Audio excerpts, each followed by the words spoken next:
Jean-Christophe Emenegger. Je le connais de longue date parce qu'on a travaillé pour la même ville, c'était à Fribourg, il travaille toujours à la ville de Fribourg. Alors je dirais qu'il est un historien très courageux parce qu'il s'intéresse à la Russie. Et de nos jours, de s'intéresser à la Russie, je dis bien de manière équitable, ce n'est peut-être pas évident, tout à fait. C'est un voyageur au long cours, on pourrait un peu résumer ainsi, un petit peu, et de longue date, voyageur en Russie, où il a fait ses premières armes dans le journalisme au début de ce siècle. On peut dire ça ? Ouais, 2005. 2005, voilà. Saint-Pétersbourg, Moscou. Après des études de lettres à l'université de Fribourg. On a failli s'y croiser, sans doute. Cela, naturellement, l'a amené à s'intéresser à l'histoire de cette Russie. Vous en avez vu déjà quelques aspects. C'est une histoire foisonnante qui nous parle particulièrement, bien entendu, de nos jours. Une fois de retour en Suisse, il poursuit des recherches sur les liens entretenus entre ces deux pays. Et c'est ça qui est très intéressant, c'est que les liens entre la Russie et la Suisse sont d'une richesse absolument inouïe. Je me suis encore replongé hier là-dedans, j'ai un bigla entier composé de ces rapports. D'ailleurs, j'ai quelques éléments, je pourrais vous montrer, liés à ces aspects.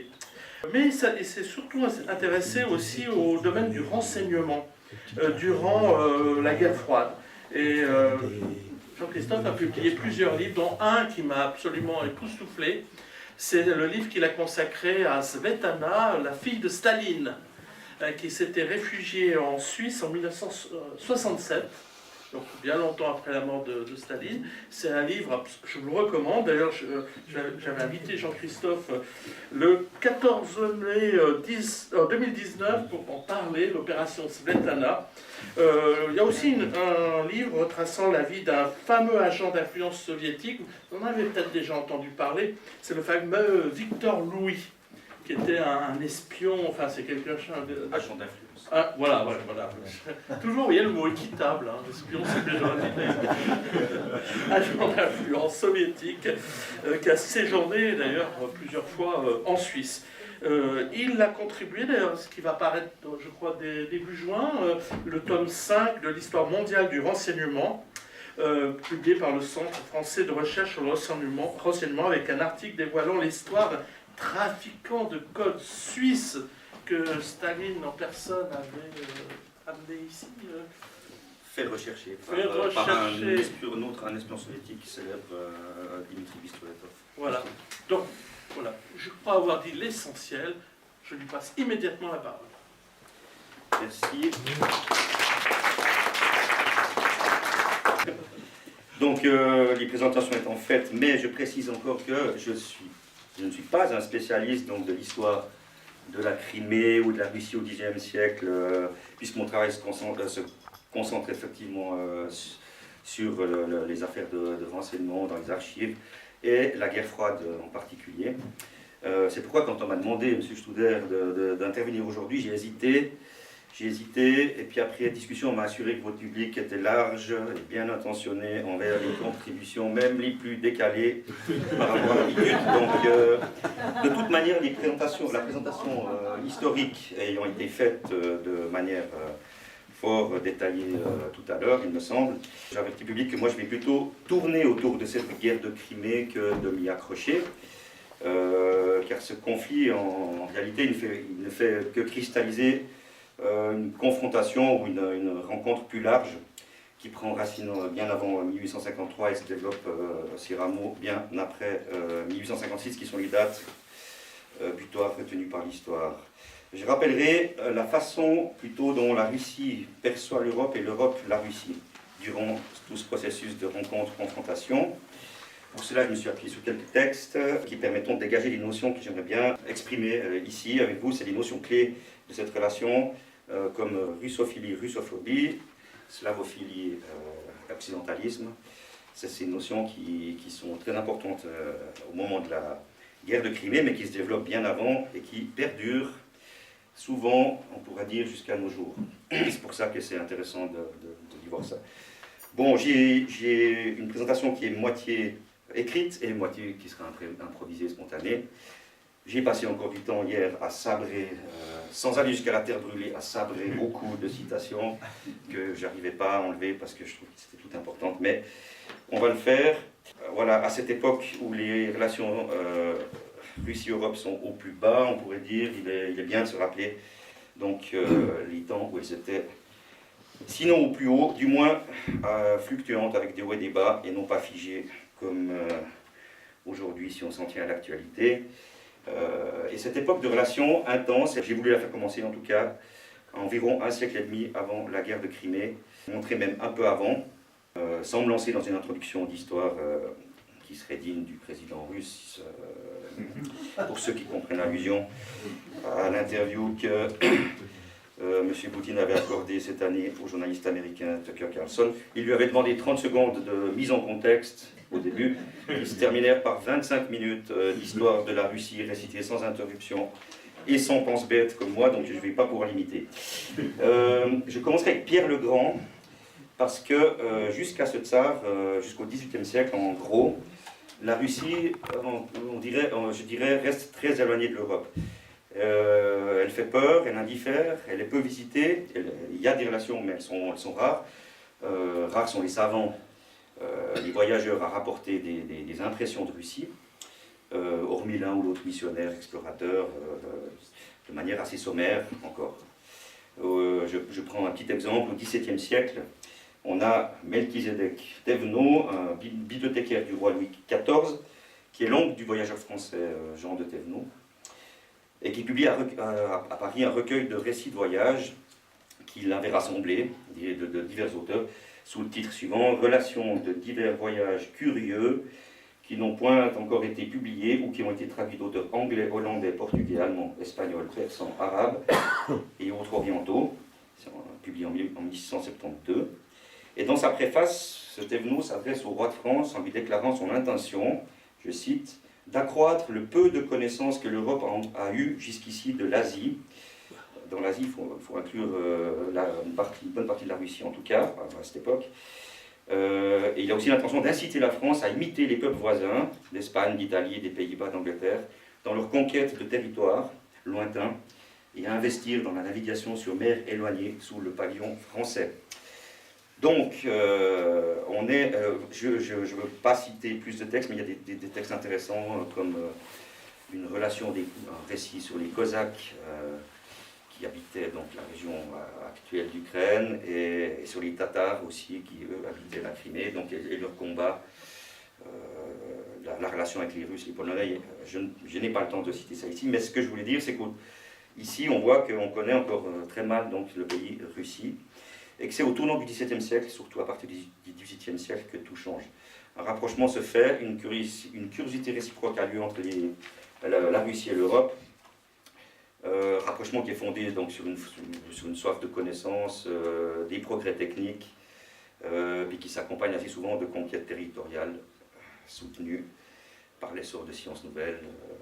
On est après les grandes découvertes, mais il y a de plus.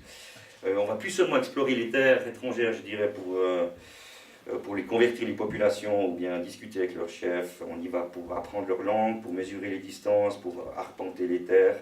A priori de manière pacifique, mais on commence aussi à mesurer les têtes des gens, à élaborer des théories souvent pseudo-scientifiques de valeurs sur les individus, les groupes, les peuples, les races, à cette époque, qui est aussi l'époque des Lumières qui commence. Donc, après les grandes découvertes, il y a un mouvement qui va de l'ouest vers l'est, qui commence par l'Orient proche, et c'est dans les pays du Maghreb, la mer Méditerranée d'abord, et puis après, petit à petit, on va vers la mer Noire, vers le Caucase, vers la Russie, l'Asie. La mer Noire qui constitue, à ce moment-là, un endroit stratégique, évidemment, avec les Anglais déjà depuis un moment vers les Indes.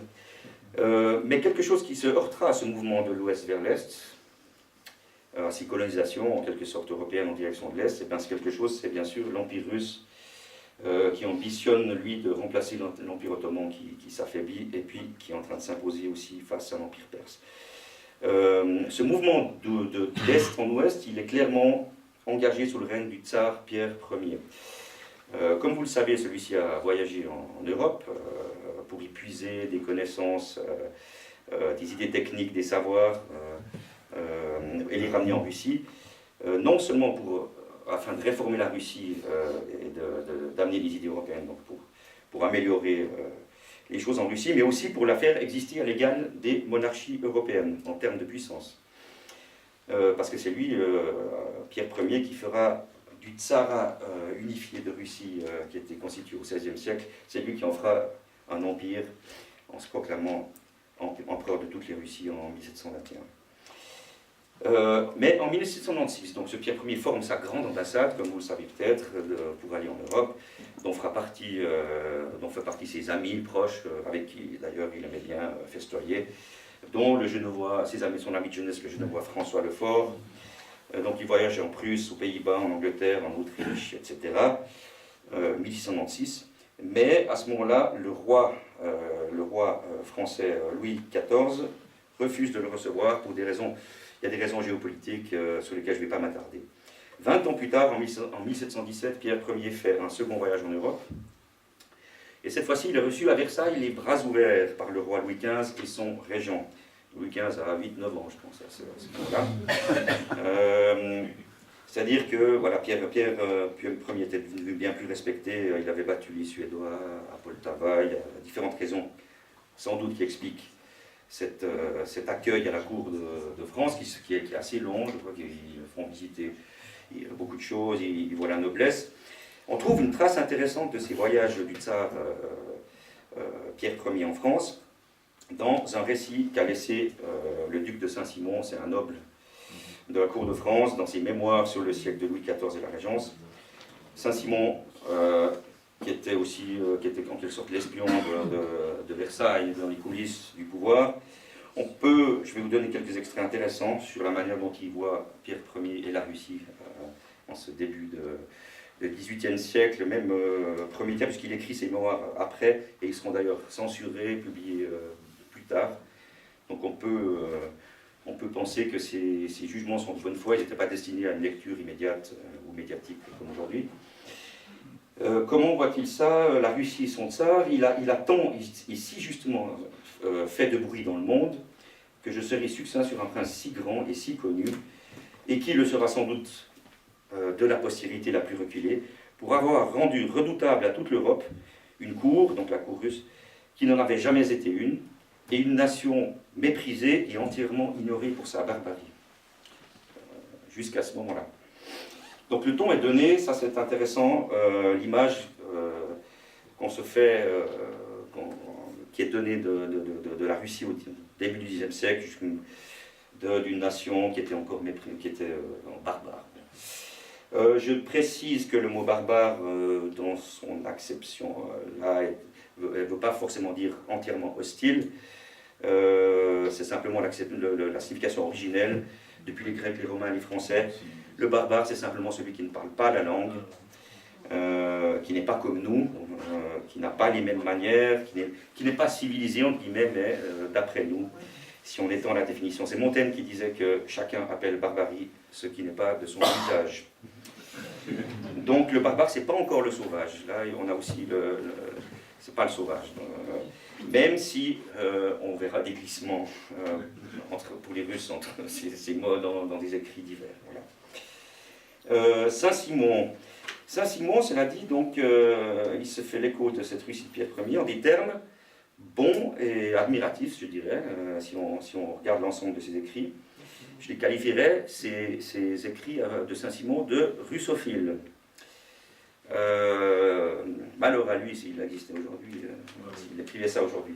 Mais, donc, Pierre Ier, tsar de Moscovie, s'est fait avec justice un si grand nom chez lui et par toute l'Europe et l'Asie que je n'entreprendrai pas de faire connaître un prince si grand, si illustre, comparable aux plus grands hommes de l'Antiquité, qui a fait l'admiration de son siècle, qui sera celle des siècles suivants, et que toute l'Europe s'est si fort appliquée à connaître. Il représente quand même Saint-Simon la vie de la cour et des grands de l'Europe. Donc voilà, plus loin, un prince, là toujours, il y a quand même toujours cette petite différence, qualifiée de barbare, un prince si clairvoyant, mais plein de fantaisie. avec un reste de mœurs barbares et une grande suite de gens d'une conduite fort différente de la conduite commune de la nôtre. Plein de caprices et de façons étranges.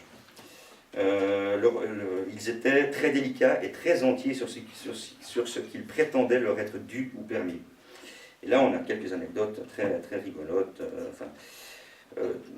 Pierre, il avait une sorte de familiarité qui venait de liberté. Il n'était pas exempt d'une forte empreinte de cette ancienne barbarie de son pays, qui rendait toutes ses manières promptes, précipitées. Il y a une belle anecdote avec le petit, justement, Louis XV, que Pierre Ier va rencontrer. Ils sortent de calèche, chacun des deux, je crois. Et Saint-Simon le relate. On fut étonné de voir le tsar prendre le roi sous les deux bras et le hausser à 6 niveaux pour l'embrasser tête en l'air. Il faut savoir que le tsar Pierre Ier avait plus de 2 mètres, donc on peut voir l'image que ça... Des petites observations sur ces mœurs qui sont curieuses pour les Français, c'est ça pour dire qu'on ne connaît pas très bien les Russes à cette époque-là en Europe. Le Pierre Ier était particulier quand même. Ce qu'il buvait et mangeait en 2 repas réglés et inconcevables.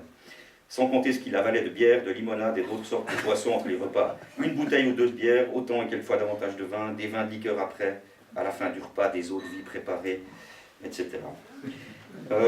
Ce qui est peut-être plus significatif, c'est que Saint-Simon dit aussi que ce monarque, Pierre, voulait tirer lui et son pays de leur barbarie et s'étendre par des conquêtes et des traités. Il avait compris la nécessité des mariages pour s'allier avec les premiers potentats d'Europe.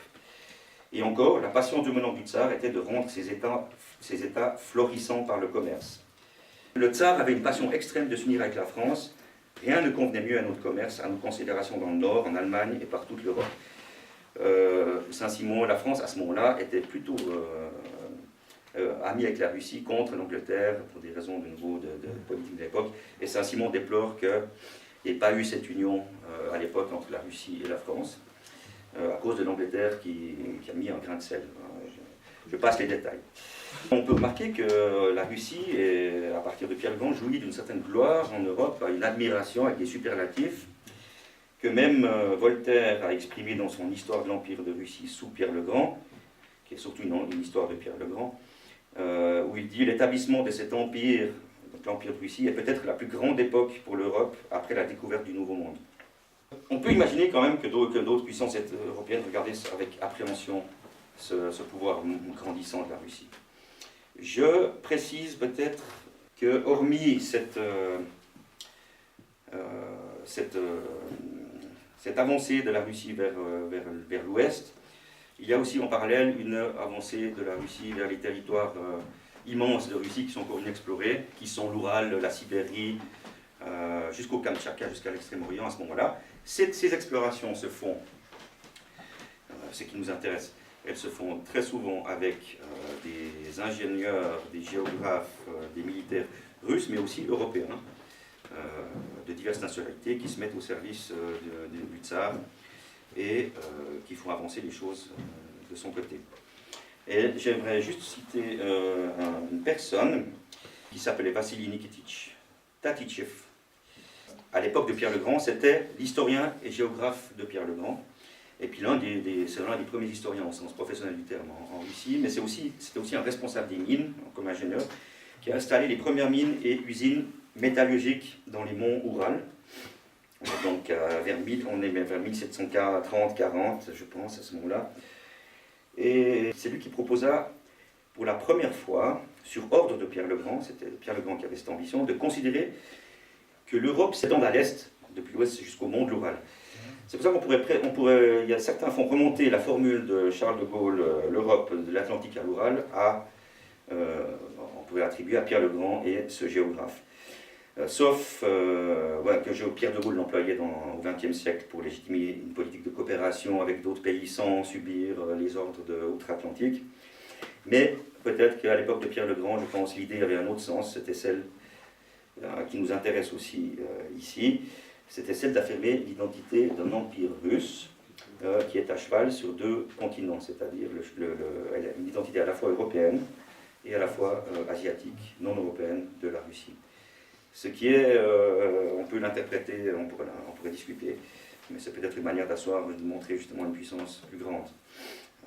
Dans le sens où la partie asiatique, elle est inaccessible aux Européens de l'Ouest. C'est là que se cristallise en tout cas l'idée d'une Russie qui n'est pas complètement européenne, mais pas complètement asiatique non plus. Les deux à la fois, avec au cours du temps des penchants tantôt d'un côté ou de l'autre. Et puis quand c'est de l'Asie en général, on revient vite aux qualifications de barbarie et tout ça, parce qu'on connaît moins. Donc, voilà. Tout au long du XVIIIe siècle, ces relations entre Russie et Europe se poursuivent. Vous connaissez en gros, je pense, l'histoire de la philosophie des Lumières, avec Catherine Grande ensuite qui vient et qui invite, qui lit, qui écrit, qui entretient une correspondance avec les philosophes français, Diderot, Voltaire, qui avait encore, et les Allemands, Grimm, les poètes, les écrivains romantiques allemands. Donc tout ça, c'est plutôt après Pierre le Grand que la culture européenne rentre en Russie. Plutôt avec les tsarines en fait, parce qu'au cours du XVIIIe siècle, ce sera les successeurs de Pierre le Grand seront surtout des femmes. Catherine Ière, Élisabeth Ière, Catherine II. Et ces relations s'intensifient sur le continent, entre Russie et Europe, à tel point que vers la fin du XVIIIe siècle, on a même des guides de voyage, comme un peu nos guides, les guides bleus, qui apparaissent déjà. Je donne juste l'exemple de l'écrivain bibliothécaire allemand qui est né dans le duché de Saxe, Gotha et Altenbourg, qui a écrit un guide de la Russie et de Constantinople. Ça, c'est sa traduction en français qui est parue en 1793. Mais c'est en 1784 sous Catherine, Handbuch für Reisende aus allen Ständen, manuel pour les voyageurs de toutes conditions. Alors c'est pas encore le voyage démocratique comme aujourd'hui, mais presque on pourrait dire. Ça montre que la géographie, les choses se sont rapprochées entre les continents. Lui aussi garde cette distinction entre, quand il parle de la Russie, il y a des statistiques maintenant qui se font, ça c'est nouveau, les choses plus précises. Il parle aussi d'une Russie européenne et d'une Russie asiatique, donc cette distinction elle reste. Et puis avec Catherine II, donc c'est pas seulement la culture, la science, c'est une grande conquérante comme Pierre le Grand, donc sous son règne, il y a 28 millions de kilomètres carrés d'expansion de l'Empire russe. C'est elle qui fonde la ville de Sébastopol, vous avez vu tout ça. Je voulais juste alors donner, on est juste avant la Révolution, un voyage qu'elle fait, c'était dans ce fameux, avec son favori, le prince Potemkin, et qu'elle fait avec l'ambassadeur de Louis XVI, et je crois qu'il y avait même Joseph II, ouais, l'empereur d'Autriche, de l'Empire romain qui était dans ce voyage. Donc cet ambassadeur français, Louis-Philippe de Ségur, il a écrit des mémoires, il a décrit un peu ce voyage. Il est émerveillé, il est conscient que Grigory Potemkin a fait beaucoup pour mettre en place des choses pour que tout soit confortable pour tout le monde. Mais il décrit quand même les endroits qu'il fréquente, les paysages, ça, d'une manière plutôt admirative. Et ça. Tout ça va se gâter avec la Révolution française. Et c'est là que je voulais soulever un autre point important de ces relations Russie-Europe. Avec la Révolution française, elle apporte un changement dans le regard, cette fois-ci, de la Russie sur l'Europe. Marque un coup d'arrêt dans le processus qui avait commencé sous Pierre Ier, où la Russie imitait, en guillemets, ou prenait tout ce qu'elle pouvait de la civilisation européenne et l'importait chez elle, peut-être un peu brutalement, comme certains commencent à le voir là. Mais pourquoi? Parce que en Russie, et Catherine II spécialement, on est effrayé par la tournure des événements en France, guillotiner un roi, tout ça, on ne le souhaite pas en Russie. Réciproquement, beaucoup de monarchistes ou de nobles qui étaient en difficulté en France sont allés en Russie à ce moment-là, ont trouvé refuge en Russie. Et il suffit de penser à Odessa, fondée par Catherine la Grande, mais aussi avec l'aide du diplomate et officier Armand Emmanuel Duplessis de Richelieu, qui aura servi successivement Louis XVI, Catherine II et puis Alexandre Ier. Et c'est Catherine II aussi qui fait venir le précepteur vaudois, Frédéric César de Laharpe, qui sera précepteur d'Alexandre Ier, et qui reviendra, ce vaudois, en 1815 lors du traité du Congrès de Vienne, pour mettre son influence, faire reconnaître notamment les cantons suisses, les nouveaux cantons suisses, donc maintenir la Confédération. Voilà. Donc Catherine II, farouchement opposée à la Révolution française et aux idées révolutionnaires. De même, tout ce qui est désordre, elle se méfie aussi de la franc-maçonnerie. Donc elle veut faire expulser aussi tous les étrangers qu'il y a en Russie, qui ne prêtent pas serment à la Russie et qui renient ce qui se passe en France. C'est son fameux décret oukase de 1793, qui met fin aux relations même économiques et diplomatiques entre la France à ce moment-là, qui proclame l'expulsion de tous les Français résidant dans l'Empire russe, sauf ceux qui prêtent serment. Ce serment, je sous-signé, jure devant Dieu Tout-Puissant et sur son saint évangile que, n'ayant jamais adhéré de fait ni de volonté aux principes impies et séditieux introduits et professés maintenant en France, je regarde le gouvernement qui est établi comme une usurpation, une violence de toutes les lois, et la mort du roi très chrétien Louis XVI comme un acte de scélératesse abominable et de trahison infâme. Je dis ça parce que à ce moment-là, on pense, donc, on n'aime pas ça en Russie, donc, en tout cas dans les cercles dirigeants, et on commence à penser que la Russie, au lieu d'imiter, doit développer sa propre voie. Elle doit au moins, en tout cas, trier et choisir ce qu'elle prend d'Europe. Et elle ne va en tout cas pas suivre l'Europe dans ses développements politiques révolutionnaires. Il faut dire qu'à ce moment-là, début 19e aussi, il y a la langue littéraire russe qui se développe, une littérature, notamment grâce aux universités, à l'Académie des Beaux-Arts, à l'université Moscou, le Lomonosov qui a été fondé auparavant au XVIIIe siècle. Donc on a Nikolai Karamzin, que j'aimerais bien citer ici, qui lui, écrivain, journaliste, historien russe, qui a voyagé en Europe vers la fin du XVIIIe siècle, qui connaît bien les langues, et qui fait en général un portrait à cette époque, à ce moment-là, de l'Europe bienveillant. Il dépeint il fait la biographie des célébrités de Kant, Lavater, Condorcet, Robespierre. Dans ses lettres d'un voyageur russe, il a été en Allemagne, en Suisse, en France et en Angleterre, qu'il a publié en 1801. Il est en littérature, il est un moderne, ce Nikolai Karamzin. C'est lui qui utilise la langue russe d'ailleurs, avant même Pouchkine, Gogol et les autres, la langue russe moderne pour la première fois.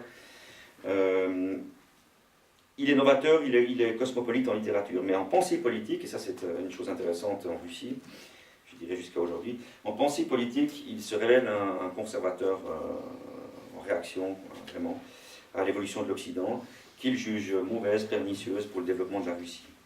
Il a écrit, il s'exclame dans un de ses écrits en 1795, « Siècle des Lumières, je ne te reconnais pas dans le sang et les flammes ». Il est partisan d'un monarchisme éclairé. Il est nommé historiographe de la cour de Russie en 1803 et donc il entreprend d'écrire une monumentale histoire de l'Empire de Russie. Et puis, dans une analyse qu'il destine au tsar Alexandre Ier à cette époque, il écrit quelque chose qui est intéressant. « Nous autres Russes qui connaissons notre histoire, souscrirons-nous à l'opinion d'étrangers qui l'ignorent et dirons-nous que Pierre Ier est le créateur de notre grandeur nationale. Pourrions-nous oublier les princes de Moscou, Ivan Ier et Ivan III, qui tirèrent pour ainsi dire du néant une grande puissance, et ce qui n'est pas moins important qui établir un pouvoir monarchique. Pierre a trouvé les moyens de faire de grandes choses, mais les princes de Moscou avaient préparé le terrain. » Il dit encore, « Nous sommes devenus des citoyens du monde en cessant d'être des citoyens russes. C'est la faute à Pierre. » Donc on voit là ce mouvement en Russie qui revient vers le passé, qui au lieu de prendre pour argent comptant l'idée qu'il y avait aussi en Russie, donc que Pierre Ier a tout amené, que c'était très bien, là on essaie de revenir à des racines plus profondes, russes. On essaie de définir l'identité nationale russe en fait à partir de ce moment-là. Et puis l'histoire de Napoléon, bien sûr, qui arrive sur la Russie en 1812, ça fait que conforter cette idée que l'Occident est mauvais et que la Russie doit plus être l'élève de l'Occident, mais doit trouver sa voie. Ça fait des grands débats tout au long du XIXe siècle, et puis c'est notamment sous le règne de plutôt Nicolas Ier que cette relation, que ces débats vont se durcir et que la Russie va cultiver son altérité face au modèle européen. C'est à ce moment-là que s'établissent les fameuses grilles de lecture des deux grands courants antagonistes, les occidentalistes, je parle en Russie, les occidentalistes, donc qui sont tournés vers l'Europe occidentale, qui sont d'accord que la Russie est arriérée sans l'Europe, sans les moyens de l'Europe, et les autres, les slavophiles, le courant slavophile, qui cherche au contraire à redécouvrir l'identité russe, qui leur paraît s'être diluée depuis Pierre le Grand dans autre chose. Le slavophilisme, il va notamment trouver les valeurs russes, nationales russes, dans bien sûr la langue russe qui est nouvelle à ce moment-là, qui s'est constituée et qui va donner de grands écrivains. Et puis dans la religion orthodoxe évidemment, mais aussi dans des choses un peu plus justement russes, qui est comme la coutume, il faudra me confirmer après, mais qui s'appelle Ziemski Sabor, je crois. C'était institué par Ivan le IV le Terrible. Il convoquait un congrès de la terre, ça veut dire en français, ou congrès du pays.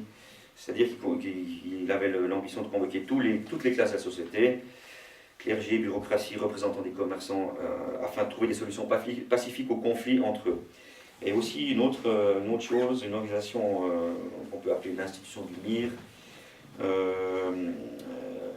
qui est la répartition commune au sein d'une commune des terres d'une manière équitable entre les gens, qui est une très vieille institution russe, immémoriale, russe ou plus largement slave, ça il faudra me confirmer, je ne suis pas...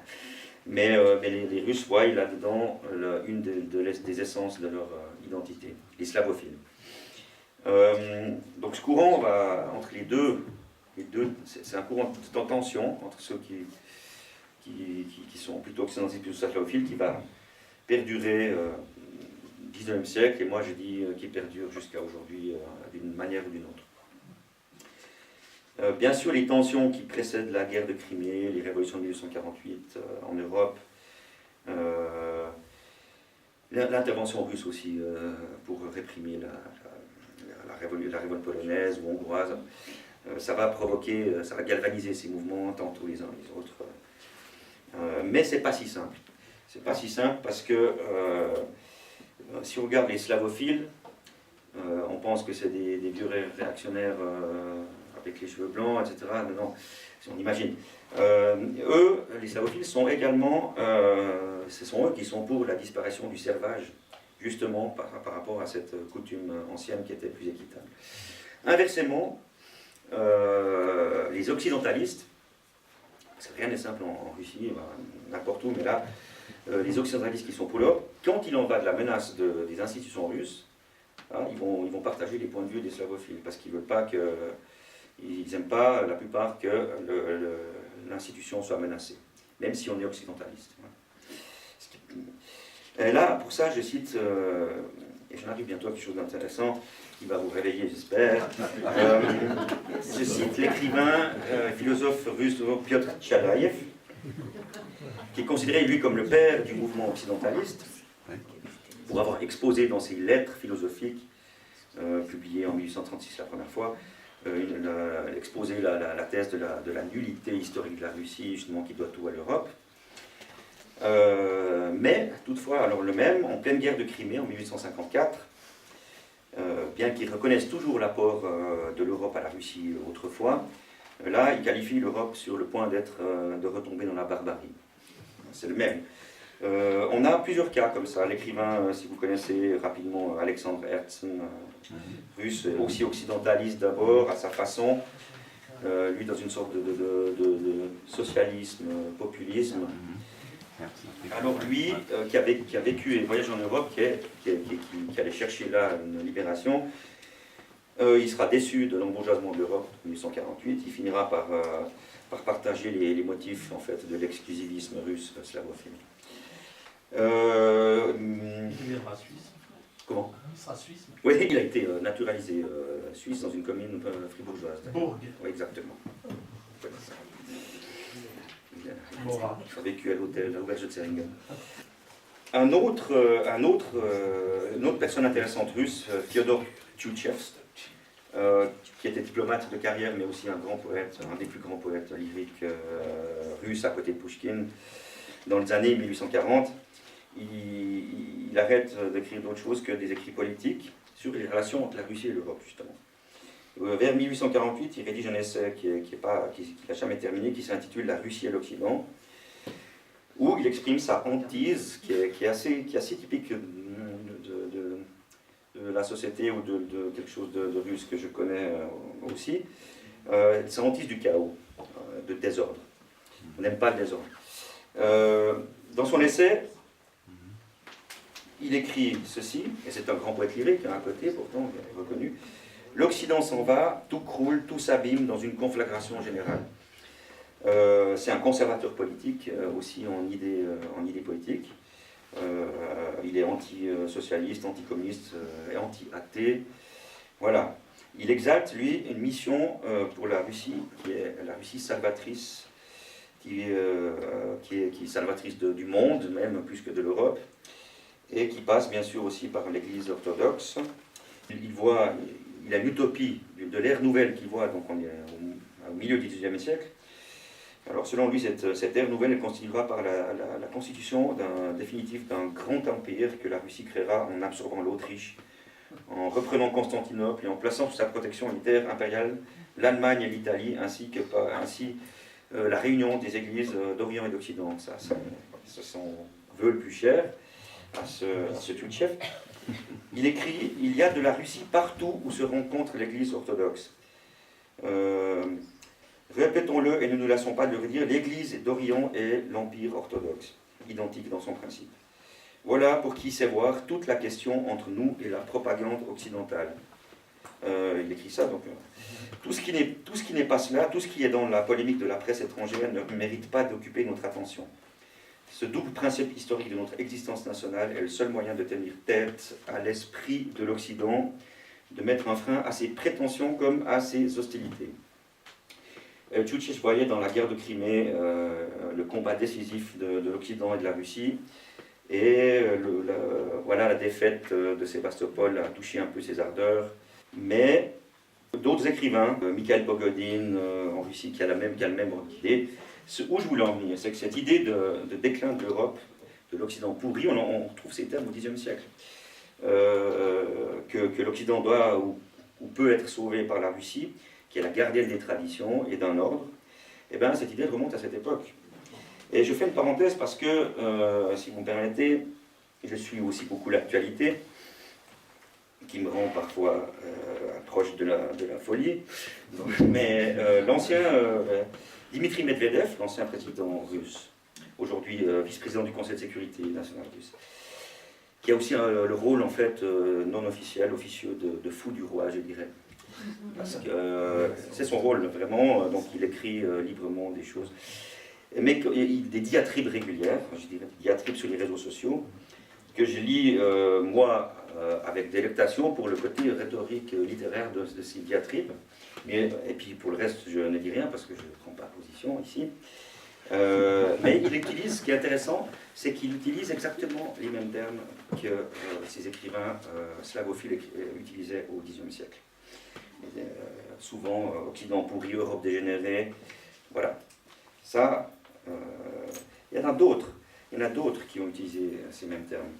Et ça devient intéressant, enfin, c'est un peu le cœur de mon exposé, et je pense heureusement, parce que j'arriverai pas à tout vous dire après, mais c'est ça le plus intéressant.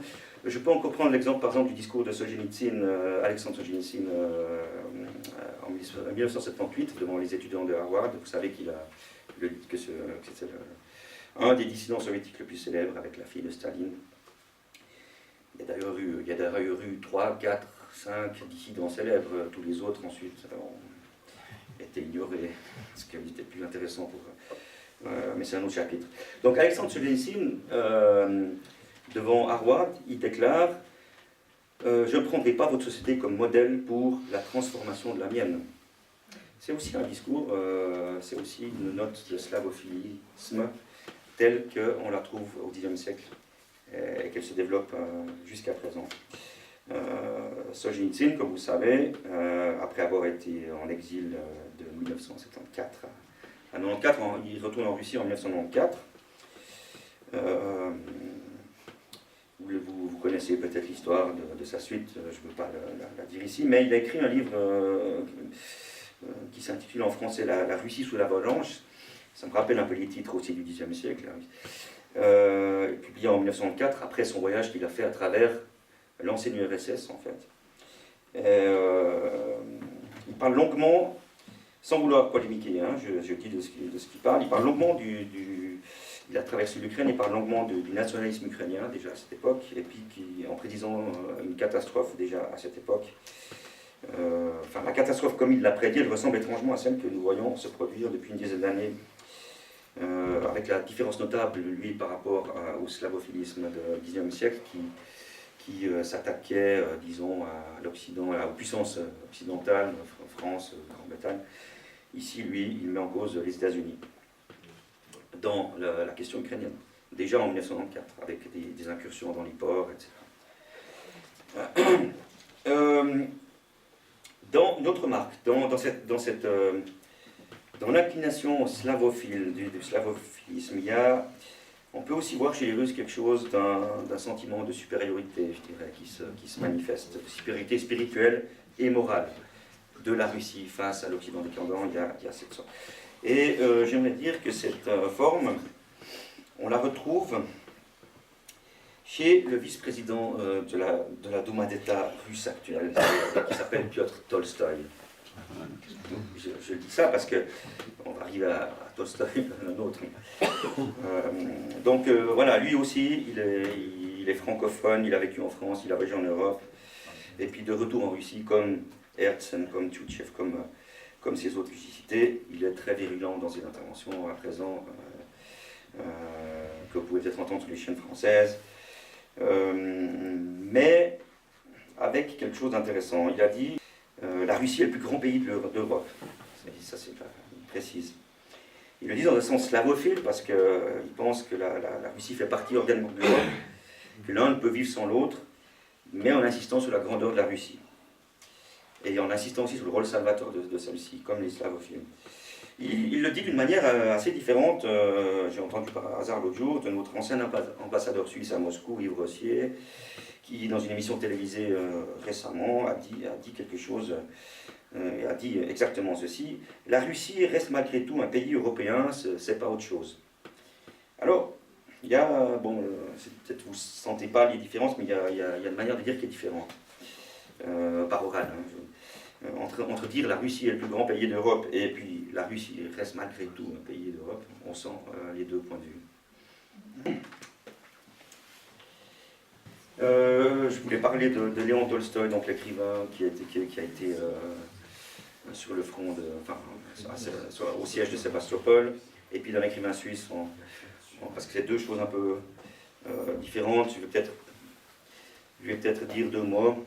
De l'originalité de Léon Tolstoï, donc, qui a participé à la guerre de Crimée lui-même, on l'a vu, et puis qui en a tiré des récits qui sont originaux, vraiment, par rapport à tout ce qui se dit à cette époque, parce que ce sont des récits qui sont comme du reportage journalistique, qui se veulent réalistes, et puis en même temps un peu de fiction. C'est une époque, cette guerre de Crimée, où, pour la première fois, on a autant de presse, on dirait aujourd'hui les médias, qui couvrent cette guerre. C'est une arme, déjà, c'est une arme, la presse, qui est utilisée très bien par les Anglais, les Britanniques et les Français à cette époque. Il y a beaucoup d'articles qui s'écrivent. Et il y a aussi une nouveauté, c'est la photographie, donc des photographes qui sont sur place. Mais ce qui est frappant, c'est qu'on n'a aucune photographie de blessés, de morts. Il n'y a que des photographies qui existent, hein, 3-4 photographes connus, anglais ou français, je mets anglais je crois, qui ont fait poser des officiers en tenue, des gens. Bon, il y a le temps de pause peut-être qui explique le fait que, mais je ne sais pas si c'est seulement ça. Il n'y a pas de bataille filmée, rien. Il faudra attendre 10 ans la guerre de sécession pour qu'on ait des photos des horreurs de la guerre. Et donc, Léon Tolstoï, sa nouveauté, c'est aussi de décrire ces horreurs de la guerre sans concession. Et il remplace un peu les photographies qu'on n'a pas. Parce que les autres il y a des récits d'expéditions de Crimée par un Français, etc. C'est presque tous, j'ai un peu feuilleté, des récits de bataille avec la gloire des officiers, etc. C'est quand même différent, très différent chez Tolstoï, qui décrit les sentiments, la psychologie des personnes, de quelques personnes qui sont... je ne sais pas qu'il a côtoyé les gens. Donc, notamment cette scène, dans ses récits de Sébastopol, cette scène qui est pour moi la plus frappante, où il décrit la mort, enfin en tout cas deux officiers qui sont frappés par des éclats d'obus. Il y en a un qui mourra et l'autre pas. Mais il décrit leur état juste avant la mort, ou juste avant qu'ils croient qu'ils vont mourir. Donc il imagine leurs pensées, qu'est-ce qu'ils pensent juste avant. C'est quelque chose qui n'existe pas dans d'autres récits conventionnels de description de ça. Donc, et je souligne que c'est le jeune Tolstoï, c'est le premier Tolstoï qui est ambitieux, qui rêve de gloire, d'aventure, et qui est engagé dans l'armée au début, pendant peu de temps, qui est patriote, et qui n'est pas encore le Tolstoï à partir des années 1870, je crois, et à la fin de sa vie, qui critique le patriotisme, qui est pacifiste, enfin qui développe des doctrines différentes. Mais au début, c'est un jeune... voilà. Je dis aussi, de mémoire, j'ai lu les versions, les traductions françaises qui existent, sont intéressantes, enfin celle qui est dans une petite collection de poche qu'on peut trouver, par rapport à celle de la Pléiade, qui est meilleure dans un sens parce qu'elle dit les petites retouches qu'il y a eu, soit de la part de Léon Tolstoï plus tard, soit de la part de la censure militaire sur le moment. J'ai regardé les deux versions, je dirais il n'y a pas grand-chose qui change, mais on voit que du côté, parce que c'était une revue qui devait être, une revue dans laquelle il a publié russe, qui devait être relue par les officines de censure, c'est normal. Ils ont un peu levé le patriotisme de Tolstoï. Alors, à la fin, une phrase, il ne l'avait peut-être pas écrite lui, il a voulu qu'on l'enlève après. Mais c'est pas grand-chose. On voit lui-même dépeint les officiers dans leur vraie réalité humaine. Soit des gens qui l'admirent, il montre le caractère de celui qui est courageux de ça, soit des gens qui sont des lâches, des gens de peu de valeur. Voilà. Et je ne sais pas si c'est bien que j'aille plus loin. Je voulais vous parler juste 2 minutes. Je n'aurai pas le temps de donner des exemples, mais voilà, ces gens qui sortent de troncs courants, comme Léon Tolstoï d'ailleurs, et en Suisse, on a aussi des Suisses. Et puis on a un Suisse pour lequel j'avais beaucoup travaillé à l'époque. Vous ne le connaissez pas, je pense, parce qu'il s'appelait Pierre Siobéret. C'est un fribourgeois, un gruyérien, attention. On ne peut pas dire fribourgeois. Donc il est né dans un petit village près de Bulle, la Tour de Trême, et 1830, et qui a reçu une condition modeste, mais qui a reçu une éducation au collège de Saint-Michel, qui a pu faire des études, qui est allé étudier à Berlin après, la philosophie allemande, qui est revenu à Fribourg. Quand il est à l'époque de travailler, au temps d'entrer dans la vie active, on arrive à 1848. Il se range du côté c'est la révolution en Suisse, là, à Fribourg, il se range du côté des libéraux, des radicaux, contre le gouvernement à Fribourg qui est catholique conservateur. Les libéraux le remportent. Les libéraux, à l'époque, c'est un peu la gauche d'aujourd'hui, en quelque sorte, je dirais. Et donc c'était un homme de gauche, Pierre Siobéret en quelque sorte. Et voilà, il a un poste, il reçoit un poste un petit moment dans une école, il n'est pas très satisfait parce qu'il n'a pas le poste qu'il voulait. Et puis surtout, en 1856, si je ne me trompe pas, le gouvernement fribourgeois redevient catholique conservateur, et là, notre ami écrivain Siobéret, il est grillé, il démissionne parce que de toute façon, il va perdre son emploi. Et qu'est-ce qu'il va faire? Comme beaucoup de fribourgeois à l'époque, il consulte les petites annonces dans les divers journaux, et il y a des annonces comme pour précepteur en Russie, au Caucase, etc. Donc, il choisit de tenter le coup. Et c'est juste après la guerre de Crimée, en fait, en 1857, qu'il est engagé par un amiral à Odessa d'abord, pour donner des cours de français à ses enfants, latin, français et grec, je crois, quand même. Et voilà, il fait quelques temps là, ça ne marche pas très bien, après il dit qu'il veut aller faire fortune aussi en Russie. Et il rencontre à Yalta un hôtelier zurichois qui a une affaire là-bas. Il s'associe avec lui, ça marche 6 mois, une saison en fait, il n'est pas content parce qu'il ne s'entend pas avec lui. Il retourne dans le préceptorat jusqu'à être engagé par une princesse qui est assez connue pour ceux qui... À l'époque, c'est Shafcharazé, qui étaient des propriétaires, qui était une famille qui avait été reconnue par les Russes, enfin, après la conquête russe, sans trop coup faire rire, de la Géorgie en 1802. Bien beaucoup de nobles étaient au service de la Russie sans trop de problèmes. Et bien, ce Pierre Siobéret, petit garçon de Bulle, servait dans cette famille, entre Tbilissi, Tiflis à l'époque, la capitale géorgienne, et puis la Kakhétie, leur résidence d'été. Alors, ce qui est vraiment intéressant avec ce personnage, c'est qu'il a laissé un récit qui s'appelle Abdallah Schlatter, ou Les aventures d'un Suisse au Caucase, qu'il a publié après son retour. Il a fait 6-7 ans comme préceptorat. Il est revenu en Suisse en 1864. Après, au moment où la conquête russe du Caucase, il y a pas mal d'agitation là-bas. Parce qu'après la Crimée, il y a le Caucase. Et ce récit, il le publie après, en 1870. Je ne sais pas, ce sera une autre fois, c'est un autre exposé, mais il y a vraiment des choses. Le titre Abdallah Schlatter, c'est ça qui m'a intrigué quand j'ai vu ça, 1870, un titre pareil. Alors j'ai découvert que ce Abdallah Schlatter, en fait, correspondait à un vrai nom, Abdullah Schlatter, qui a vraiment existé. Dans les archives de Saint-Gall, on trouve cette famille Schlatter, et puis il y a eu un fils qui s'appelait Abdullah, pour toutes les histoires.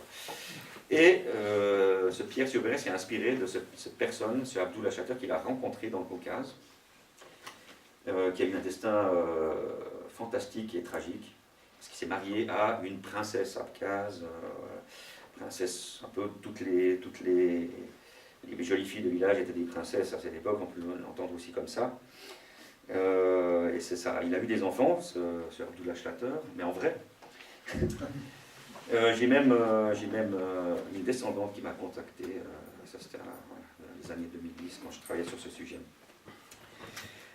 Mais c'est pour dire que ce Suisse a aussi un point de vue très intéressant par rapport aux autres habituels que j'ai soulevé ici, au problème de russophilie, tout ça. Il est complètement en dehors de ça.